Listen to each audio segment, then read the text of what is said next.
Hi friends, ബംഗ്ലാദേശിൽ ന്യൂനപക്ഷക്കാരനായ ഒരു ഹിന്ദുവിനെതിരെ ആക്രമണം ഉണ്ടായതിൽ ഗവൺമെന്റ് ഓഫ് ഇന്ത്യൻ ഗവൺമെന്റ് ശക്തമായി പ്രതിഷേധിച്ചു.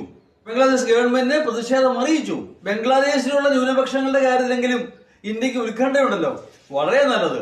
എന്നാൽ ഇന്ത്യയിൽ അങ്ങോളം നടക്കുന്ന ന്യൂനപക്ഷ വിരുദ്ധ പ്രവർത്തനങ്ങളെ പറ്റി ഈ ഗവൺമെന്റിന്, കേന്ദ്ര ഗവൺമെന്റിന് യാതൊരു ബോധറേഷനുമില്ല. അതവരെ ബാധിക്കുന്ന പ്രശ്നമേ അല്ല.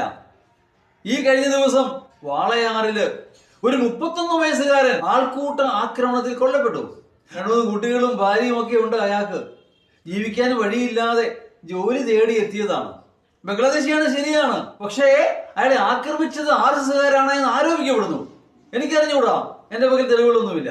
ആണെങ്കിലും അല്ലെങ്കിലും ജീവിക്കാനായി അതിർത്തി കടന്നെത്തിയ ആ പാവം മനുഷ്യൻ, അയാൾ മുസ്ലിം ആയത് കണ്ട് അയാളോട് അങ്ങനെ ചെയ്ത് നീതിയാണോ?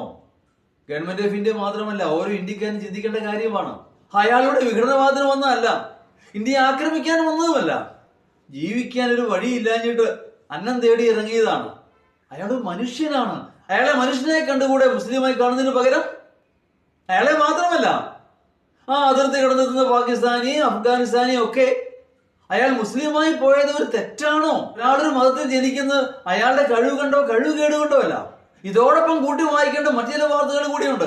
വടക്കേന്ത്യയിലെ പല സംസ്ഥാനങ്ങളിലും ക്രിസ്മസ് പ്രമാണിച്ച് സാന്താക്ലോസിന്റെയും മറ്റും തൊപ്പികളും മറ്റും വിൽക്കുന്ന നാടോടികളെ ആൾക്കാരെ അടിച്ചോടിക്കുന്നു. അതിന്റെയൊക്കെ വീഡിയോ സാമൂഹ്യ മാധ്യമങ്ങളിൽ ധാരാളം സുലഭമാണ്.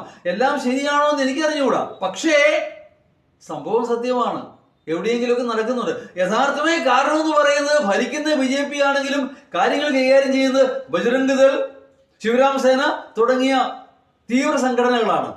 അവർ നിയമം കയ്യിലെടുക്കുകയാണ്. പക്ഷേ ഗവൺമെന്റ് മൗനം പാലിക്കുന്നു. ഗവൺമെന്റ് ഓഫ് ഇന്ത്യ മൗനം പാലിക്കുന്നു എന്നുള്ളതാണ് എന്നെ ആശങ്കപ്പെടുന്നത്.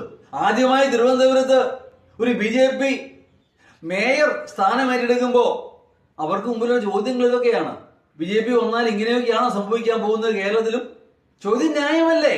BJP അധികാരത്തിൽ ഇരിക്കുന്നിടത്തൊക്കെ കാര്യങ്ങൾ നിയന്ത്രിക്കുന്ന ബജ്രംഗ് ദളും മറ്റ് തീവ്ര സംഘടനകളുമാണ്. കേന്ദ്ര നേതൃത്വം മൗനം പാലിക്കുന്നു. ആ മൗനമാണ് ഏറ്റവും വലിയ കുറ്റം എന്ന് പറയുന്നത്. ഇതോടൊപ്പം ചേർത്ത് വായിക്കേണ്ട മറ്റൊരു വസ്തുതയുണ്ട്. ലോകമെമ്പാടും ക്രിസ്മസ് ആഘോഷിക്കുമ്പോൾ UPയിലെ ജനങ്ങൾക്ക് ക്രിസ്മസിന് അവധിയില്ല. അവർ ആഘോഷിക്കാൻ പോകുന്നത് വാജ്പേയി ജന്മദിനമാണ്. പ്രധാനമന്ത്രി വിളിക്കുമ്പോൾ കാപ്പ് കുടിക്കാൻ ഓടുന്ന ബിഷപ്പുമാരൊക്കെ ഇത് കണ്ടാൽ കൊള്ളാം. ഇങ്ങനെയൊക്കെയാണ് മറ്റു പല സംസ്ഥാനങ്ങളിൽ സംഭവിക്കുന്നത്. മറ്റു പല സംസ്ഥാനങ്ങളും ഇന്ത്യയുടെ ഭാഗമാണ്. നമ്മളൊക്കെ ഇന്ത്യക്കാരാണ് അടിസ്ഥാനപരമായിട്ട്. തീർച്ചയായിട്ടും ഒരു മാറ്റം ഇതിനാവശ്യം തന്നെയാണ്.